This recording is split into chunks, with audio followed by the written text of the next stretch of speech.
ନିଜକୁ ନିଜ ପାଖରେ ପ୍ରମାଣ କରିବା ଏହା ହେଉଛି ପ୍ରକୃତ ସଫଳତାର ମୂଳମନ୍ତ୍ର। ଅନ୍ୟମାନଙ୍କର ମତ, ପ୍ରଶଂସା କିମ୍ବା ଆଲୋଚନା କ୍ଷଣସ୍ଥାୟୀ, କିନ୍ତୁ ନିଜ ଆତ୍ମସନ୍ତୋଷ, ଆତ୍ମସମ୍ମାନ ଚିରସ୍ଥାୟୀ। ଯେତେବେଳେ ଆମେ ନିଜ ମନର ଆଇନାରେ ଦେଖି କହିପାରୁ, ହଁ ମୁଁ ଚେଷ୍ଟା କରିଛି, ମୁଁ ଆଗକୁ ବଢ଼ିଛି, ସେହି ମୁହୂର୍ତ୍ତର ଶାନ୍ତି ଅନ୍ୟ କୌଣସି ପୁରସ୍କାର ସହ ତୁଳନୀୟ ନୁହେଁ। ଅନ୍ୟମାନଙ୍କୁ ପ୍ରଭାବିତ କରିବାର ଦୌଡ଼ରେ ଆମେ ଅଧିକାଂଶ ସମୟରେ ନିଜ ଲକ୍ଷ୍ୟକୁ ଭୁଲିଯାଉ। ଲୋକେ ଆଜି ତାଳି ଦେବେ, କାଲି ଭୁଲିଯିବେ, କିନ୍ତୁ ନିଜ ସହ କରାଯାଇଥିବା ପ୍ରତିଜ୍ଞା, ସକାଳେ ଶୀଘ୍ର ଉଠିବା, ଦିନକୁ ଅଳ୍ପ ଅଳ୍ପ ଶିଖିବା, ଆଳସ୍ୟକୁ ଜିତିବା, ଏସବୁ ଛୋଟ ଜୟ ମିଶି ଜୀବନକୁ ଗଢ଼େ। ଏହା କାହାକୁ ଦେଖାଇବା ପାଇଁ ନୁହେଁ, ବରଂ ନିଜ ଭିତରେ ଥିବା ସମ୍ଭାବନାକୁ ଜାଗ୍ରତ କରିବା ପାଇଁ। ନିଜକୁ ପ୍ରମାଣ କରିବାର ଅର୍ଥ ହେଉଛି ଭୟ ସତ୍ତ୍ୱେ ଆଗକୁ ବଢ଼ିବା, ବିଫଳତାରୁ ଶିଖିବା ଓ ଆଜିର ନିଜକୁ କାଲିର ନିଜଠାରୁ ଅଳ୍ପ ଭଲ କରିବା। ତୁମ ଯାତ୍ରା ତୁମର, ତୁମ ଗତି ତୁମର।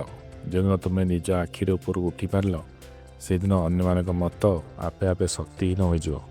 ସେଇଠି ଅଛି ଅସଲି ଶକ୍ତି, ନିଜକୁ ନିଜ ପାଇଁ ପ୍ରମାଣ କରିବାରେ।